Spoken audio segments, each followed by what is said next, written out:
হঠাৎ শারীরিক অসুস্থতার কারণে মৃত্যু হলো এক পঞ্চায়েতের অস্থায়ী কর্মীর। ঘটনাকে কেন্দ্র করে ব্লক অফিসের সামনে মৃতদেহ রেখে বিক্ষোভে সামিল ওই পঞ্চায়েত কর্মীর সহকর্মীরা। ঘটনা সূত্রে জানা গিয়েছে, মৃত্যু পঞ্চায়েত কর্মী মানিকচক ব্লকের অন্তর্গত দক্ষিণ চণ্ডীপুর গ্রাম পঞ্চায়েতে কর্মরত ছিলেন VLE পদে।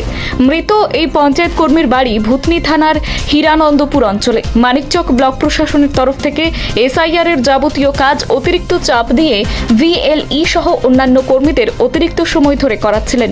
মানসিক চাপ সহ্য করতে না পেরে গত দুদিন আগে হঠাৎ অসুস্থ হয়ে পড়েন। এরপরই তাকে মালদায় হাসপাতালে ভর্তি করা হয়। সোমবার ভোরে মৃত্যু হয় যদু মণ্ডলের। মৃত পঞ্চায়েত কর্মীর সহকর্মী এবং পরিবার বাড়ির লোকের অভিযোগ, মানিকচক ব্লক প্রশাসনের আধিকারিকরা SIR এর কাজ রাত জেগে কিছু কর্মীদের করাচ্ছিলেন। এমনকি কাজ না করলে বেতন বন্ধ করে দেওয়ার নিদান দেন ব্লক প্রশাসনের আধিকারিকরা। এমনই গুরুতর অভিযোগ করেছেন অন্যান্য অস্থায়ী এবং স্থায়ী সরকারি কর্মীরা। বর্তমানে মৃত যদু মণ্ডলের পরিবারের অবস্থা খুবই শোচনীয়, আর্থিকভাবে খুবই দুর্বল।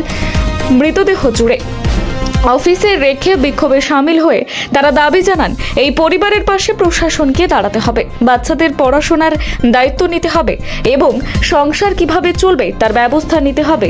অবিলম্বে ব্লক প্রশাসনকে এমনই দাবি রেখে দীর্ঘক্ষণ চলে বিক্ষোভ।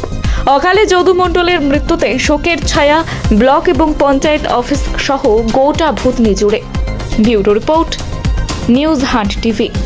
রোববার শুক্রবার থেকে SIR এর অ্যানেক্সার 1 থেকে এক্সেল সিটে এন্ট্রির জন্য আমাদের বেশ কিছু কন্ট্রাকচুয়াল স্টাফ, ইভেন পার্মানেন্ট স্টাফকে এক নাগারে 48 ঘন্টা ধরে খাটানো হয়েছে।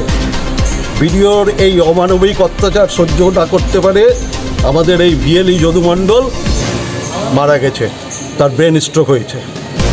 আরও অনেক কর্মচারী অসুস্থ অবস্থায় আছে। এইরকম অমানবিকতা চলবে কেন? ভিডিও কি কাজের জন্য হুমকি দিচ্ছিল বা কোনো রকম চাকরিতে বরখাস্ত করা হবে? কি বলেছিলেন বলুন? বলেছেন বেতন বন্ধ করে দেবো কাজ না হলে। এত চাপ কেন হঠাৎ করে?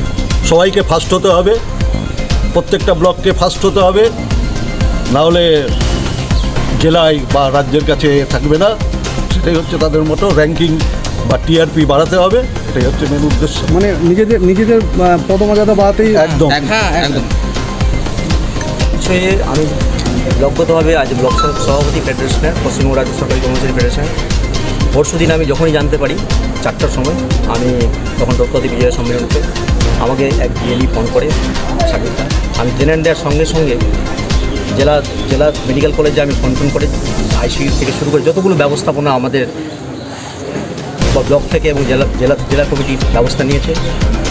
গতকালকে ওনারাও জেলা কমিটি যারা ছিলেন ওখানে প্রেজেন্ট ছিলেন। সমস্ত মেডিকেলি যতগুলো ব্যবস্থাপনা আমাদের ফেডারেশনগতভাবে সব নেওয়া হয়েছে। পাশাপাশি আজকেও আমাদের ব্যবস্থাপনা নেওয়া ছিল যে একটা নিউরোলজিস্টকে দিয়ে OPD খুললেই, যেহেতু OPD না খুললে নিউরোলজিস্ট আসেন না, নিউরোলজিস্টকে দেখানোর ব্যাপার ছিল। কিন্তু দুর্ভাগ্যের বিষয় আজকে আমরা আমাদের সেই যদুদাকে আমরা হারিয়ে ফেলেছি। এই ঘটনাকে আমরা খুবই এতে মর্মাহত ফেডারেশনগতভাবে।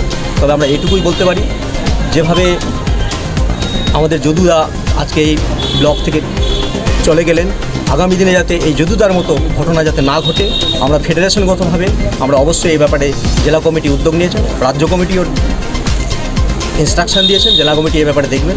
আজকে আমাদের ফেডারেশনগতভাবে জেলা কমিটির আসার কথা ছিল বিডিও স্যারকে একটা ডেপুটেশন দেওয়ার জন্য, কিন্তু দুর্ভাগ্যক্রমে আজকে সকালবেলা এক্সপায়ার্ড হয়ে যায় আমাদের যদুদা। তার জন্য এই কর্মসূচিকে আমরা পোস্টপোন করে আগে আমরা যদুদার পাশে দাঁড়ানোর বা পরিবারের পাশে দাঁড়ানোর চেষ্টা করেছি।